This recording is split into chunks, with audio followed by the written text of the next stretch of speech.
So we talked about short run costs, which the only difference between short run and long run is the amount of resources, or I guess what types of resources you have. So in short run, you had at least one fixed resource. If we have our pizza restaurant, you have one pizza oven. That is a fixed resource used for production that isn't going to change based on production. You know that pizza, it's not going to magically multiply into multiple pizza ovens just because you're producing more. So it's a fixed resource. That means you're in the short run. If you have any kind of fixed resource, which all businesses do, you're going to be in the short run. Long run is more of a projection model of what businesses can do in the future. Because long run just means it's far enough into the future that any fixed resource can become a variable resource. And so it becomes a very hypothetical model that we use to say, hey, looking at where the company is now, what's possible for this business 6 months, a year, 10 years, 50 years, however long down the line, looking at the growth of the business. So just gives you a little bit more details there, but just know, short run is where they actually produce. You have at least one fixed resource. Long run is a projection model, and there are no fixed resources. Everything is a variable resource that can change. Returns to scale. So there's two types of scales we're going to look at. Returns to scale looks at just inputs and outputs. And so the concept here is that if we double our input, meaning we double our number of workers, we double, once again, if we're producing pizzas, if we double the amount of dough, sauce, cheese, if we double our pizza ovens, if we double, our restaurants, if we double every input used for production, how does that affect output? So if output more than doubles, then we're in this increasing returns to scale. And so if you look at it kind of like a marginal product curve, the one that went up and then went down. So you're going up here. Your productivity is getting more because you doubled your inputs and your outputs more than doubled. And so you're seeing an increase in productivity. If you double your inputs and your outputs match it and double as well, then you have constant returns to scale, just meaning you're consistent as far as your inputs compared to your outputs. If you double your inputs and your output goes down, then you have decreasing returns to scale, meaning that you are losing productivity. So that's kind of like when that marginal product curve is sloping down. And so this is the simpler reference to scale, but it's just comparing inputs and outputs is all it's doing. Looking at what happens. And output is referring to finished products. And so you take what you're putting into the production process and then what's coming out of the production process. Those are the two things you're comparing. All right. Long run average total cost curve. So if we go back to when we talked about cost curves the other day, we had the marginal cost curve, which goes down and goes back up. That's your Nike switch. We had the ATC, which is kind of U-shaped. And that marginal cost intercepted the ATC at its minimum point. It was the blue curve when we were looking at the different cost curves. So that's, well, let me put it this way. All of those cost curves we saw the other day, those were short-run cost curves, as we have talked about short-run production costs. And so that was just kind of a snapshot of where the business currently is and their current cost. Long-run average total cost looks at all of the different short-run average total cost curves over the lifespan of a business. So what you saw the other day was short-run average total cost. Today we're going to look at long-run average total cost, which is just a bunch of little short runs all put together when you look at the curve. Let me go through the example. So it says you start out making looms. I don't know why you're making looms, but for whatever reason, you're starting this business out of your garage. Yeah, so you're weaving things, sweaters, if you will, in your garage with one saw. Well, I guess you're not making sweaters. You're making the loom so that other people can make sweaters. I don't know. Just go with it. So anyways, you start the business in your garage. Then business is going well. You rent a building. You buy more saws. You hire more workers. Business continues to go well. We're seeing growth. Then you rent a factory. I don't know why it doesn't have a Y, but you buy more saws. You hire more people. Obviously, we're seeing this business getting bigger. You're getting more resources. We're assuming output is getting bigger and you're making more money. Profit is increasing. Then you build your own plant. You use robots. And then you create plants in every major U.S. city. So you went from starting this business in your garage to having major multinational corporation with plants in every big city. That's a lot of growth. And that's not quick growth. We're probably looking at, over 100 years to kind of take that business. Look at, if you take Ford or something like that. Started out kind of small, but look at where the business is now as far as the lifespan. But it didn't happen overnight. With long run, though, there is no set amount of time. Remember, it's all based on resources. It's just saying it's far enough in the future that anything could happen. But we're kind of looking at these different life cycle stages of this business as it grows. What about like Amazon? Amazon didn't take 100 years.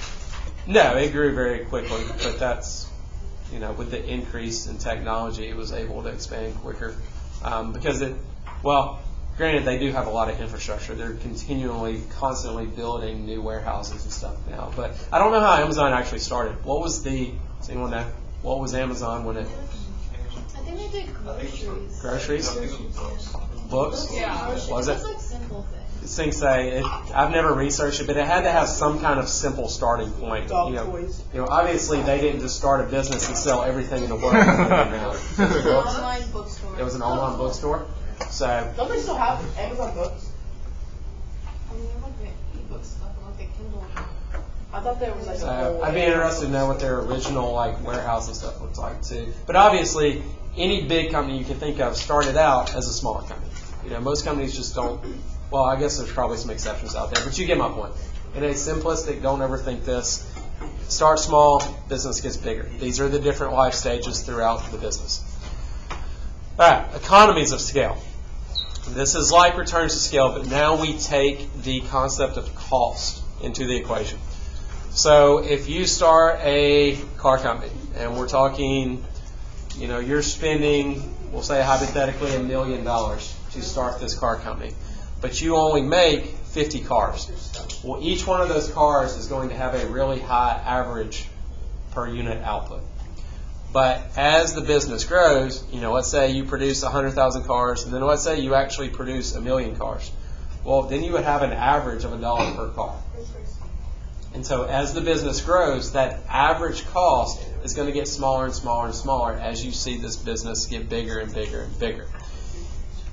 This is economies of scale. Is that as the business grows, that average total cost per unit is going to get a little bit smaller and a little bit smaller. Just like short run ATC, it's eventually going to go back up. Eventually businesses get too big and their costs start to go up because they lose productivity. But if this was our original starting point, this is a short run cost curve right here. So you got marginal cost, which used to be in red, now it's in green. Doesn't matter what color it is. That's the Nike swoosh or the check mark. It's going to go down initially and it's going to go back up. ATC, it kind of looks a little quirky, but it's intercepting that ATC at its minimum point. So this is the same thing we saw the other day. This is a short run cost curve for this business. So starts out, they spend a whole bunch of money up front to build the business. They have a really high average per cost. As you can see, we only produce one car. If we find that intersection of where it hits ATC, you're going to have, a couple $1 million average cost per car. Well, no one's going to buy, most people are not going to buy cars at that price point. So you've got to figure out some way to get that average cost lower so that more people can afford it. So business grows, you increase the quantity down here. So we'll say you went from 1 to 100. Well, the average total cost of each one of these 100 cars has dropped. So now you're somewhere a little under $50,000. And so that's more affordable. You're going to see greater demand for your products because now more people can afford them. But we saw short run to short run. Different life stages of the business. So business continues to grow. Well, this is what we call economies of scale because average total cost is getting lower. So business continues to grow even more. We increase production. The average total cost, sorry, you're going to see, tell me. So the average total cost of each one is getting a little bit smaller, until we get the point. Business is getting bigger. Average total costs are getting smaller. Eventually, every business is going to hit a point to where average total cost cannot get any lower. You have minimized the average cost of production per unit. If we're producing cars, we're producing pizzas, it doesn't matter. You cannot get the average cost of production any lower than what you already have. Eventually, if you continue to grow, well, let me go back because these are kind of important terms. Economies of scale is where ATC is getting smaller or lower or decreasing. Then we have constant returns to scale. This is where ATC is at its minimum point. So you cannot get your average cost of production any lower. Eventually, the business gets too big, and you go through what we call diseconomies of scale. That it's gotten so big, you can't manage it. You have a lot of people wasting resources. You have a lot of people wasting time. For whatever reason, that productivity is going to start to decrease. You're going to start to see those costs go back up. And so you have 3 stages: economies of scale, constant returns of scale, diseconomies of scale. If you were to draw a curve all the way through the minimum points, so every one of these intersections of ATC, intersection there, and there, where marginal cost crosses the ATC for each of the 5 life cycles of this business. You draw that curve through that point. This is the long run average total cost curve for the firm. So this could be 10 years, this could be 100 years, we don't know. But this is showing over time, this is the long run average cost curve for the firm, which is just a bunch of little short runs all put together over time. How do I feel about that? Good? Shouldn't be that bad. You're spending a whole bunch of short runs together over the life of the business, then we get this long run ATC. Economies of scale, where it's going down. Constant returns to scale, where you have completely minimized that average cost. And then diseconomies of scale when it goes back up. Good news is, this graph always looks like a half pipe. Skateboard ramp, where it's going to go down, it's going to flatten out, and it's going to go back up. Those are your 3 stages over the lifespan of the business.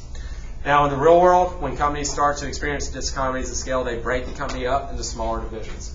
And so that way it's a little bit easier to manage, and they can minimize losing those costs or those average costs going up. And so they'll break it up into smaller companies where they can keep better control of it. So, diminishing marginal returns doesn't apply in the long run because there are no fixed resources. So diminishing marginal returns is where you are adding variable resources to fixed resources. If you have that one pizza oven and you continue to hire workers, eventually you're going to lose that productivity. That was diminishing marginal returns. And so, but if everything's variable, you can't apply variable resources to fixed resources because there are no fixed resources. But anyways, that's your long run ATC.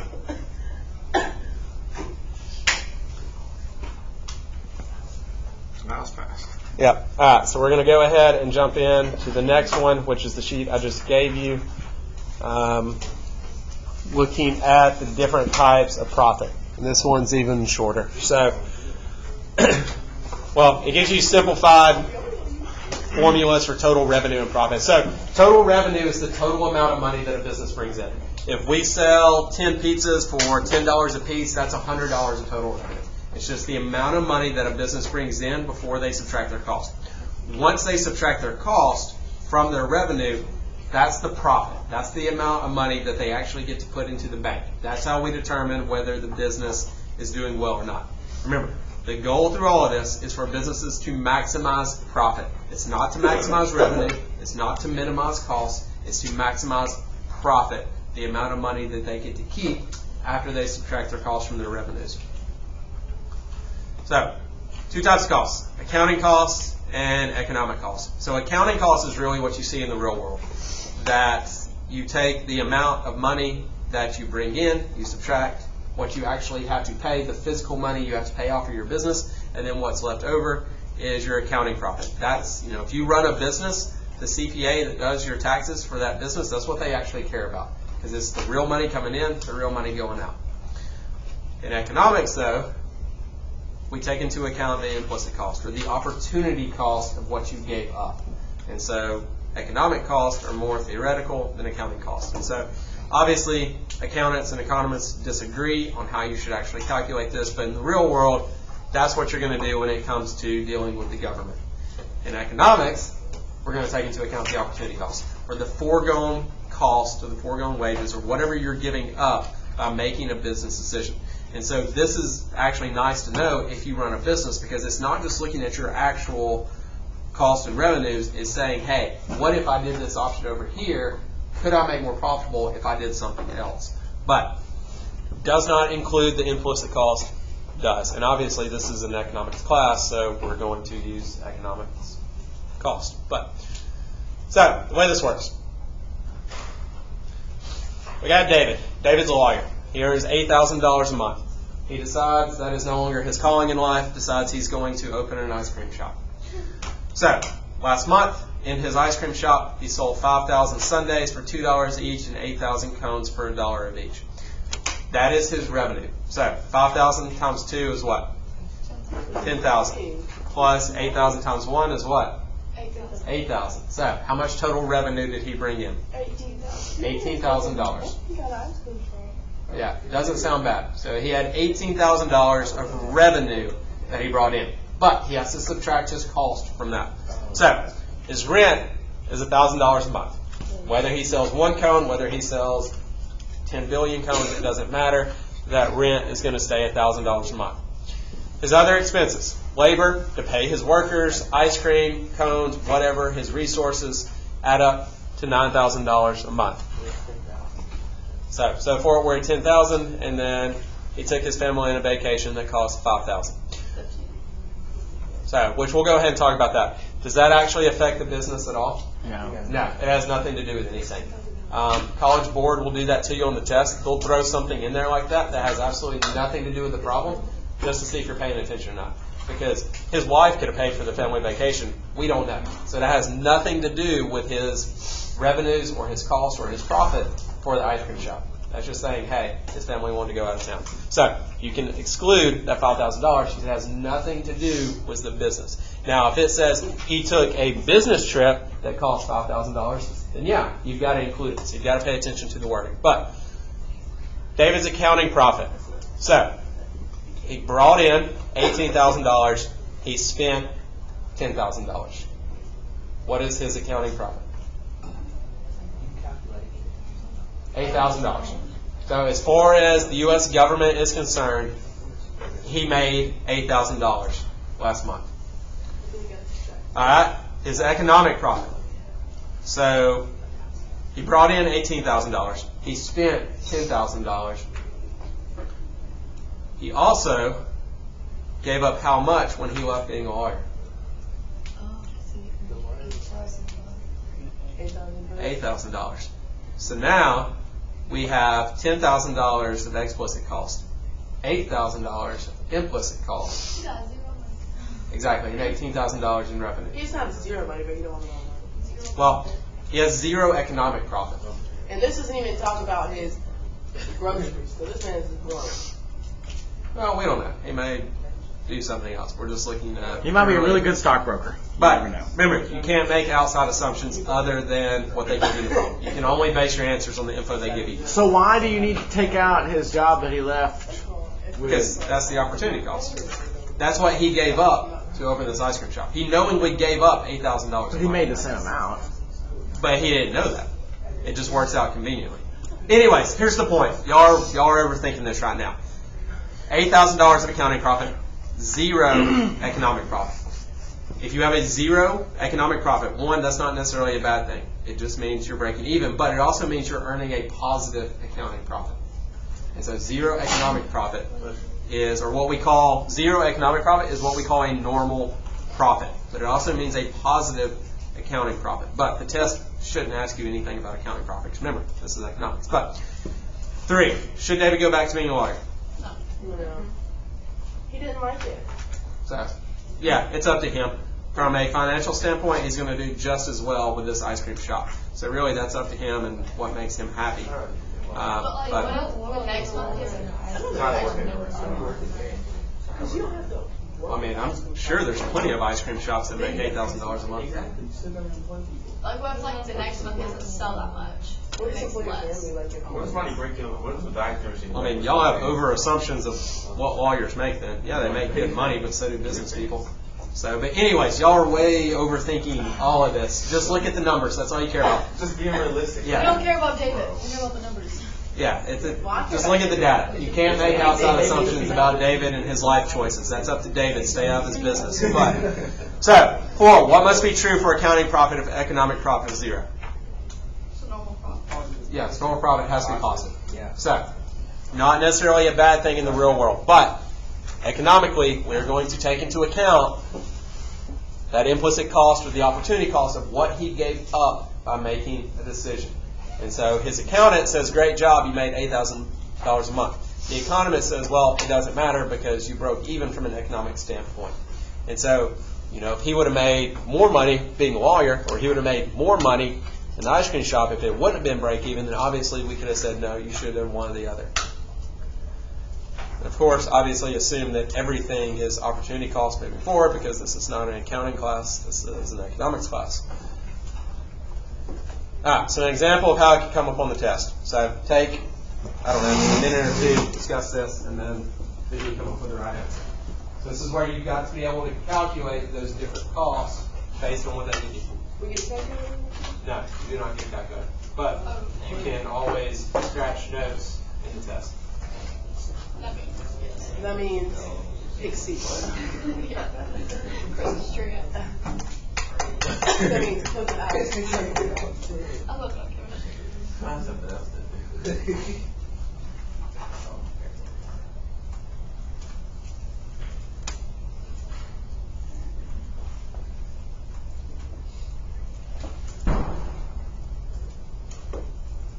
Oh, this is, I can't do this. I'm going to say A because it's circled in the middle. You sure I picked C? It's circled in the middle? What'd you say it was?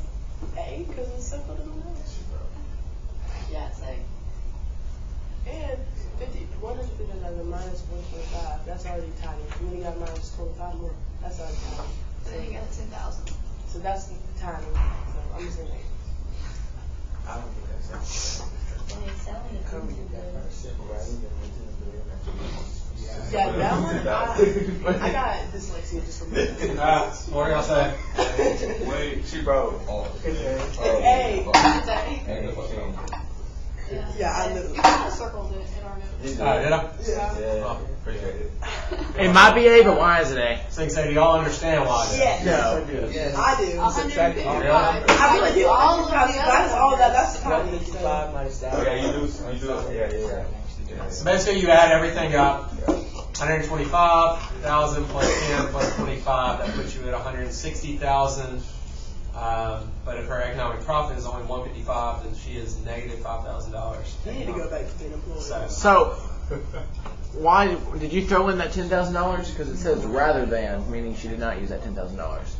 She didn't get it. No, Yeah, but she could rent the building out. So she has two choices. Remember, economic cost, you have choice A and choice B. So she could be, it says, instead of being employed at a printing company at the salary of $25,000. All right, if she works for this company over here, she makes $25,000. Okay. Yeah. It says rather than renting a building, she owes $10,000. Say, or she could start her own company. So actually, she makes $35,000 because she works at this printing company and then she rents this building for $10,000. So she makes $35,000 there. But right? That sentence messed me up. So instead Rather of than renting a building. That's better. She left her own building. okay, no, mind. Wait. Instead of making. Yeah, so she can work over here and then rent the building for $35,000. But Yeah. and make $35,000. But if she starts her own business, then you're at negative $10,000 because She has to use that building, so she doesn't get $10,000. exactly she's knowingly giving up that $10,000 that she could have earned by working at another business. So she gives up the $10,000. She also gives up, $125,000 in actual cost. Plus, she gives up, the $25,000 that she could have earned working this business over here. And so, I will say $25,000 per year is not exactly the most livable situation. and so by starting her own business, she only brings in $155,000 of revenue. But her cost of what she gives up. So you've got explicit cost, real world money that she had to pay. So if you look at it from just a accounting standpoint, she made $30,000 by starting her own business. But if she would have stayed with the original company, she would have made $35,000. So she actually would have made more money working for a company over here rather than starting her own company. Oh, okay. Right. For salary. Does that make sense? Do we see how we're splitting up these different costs? Okay.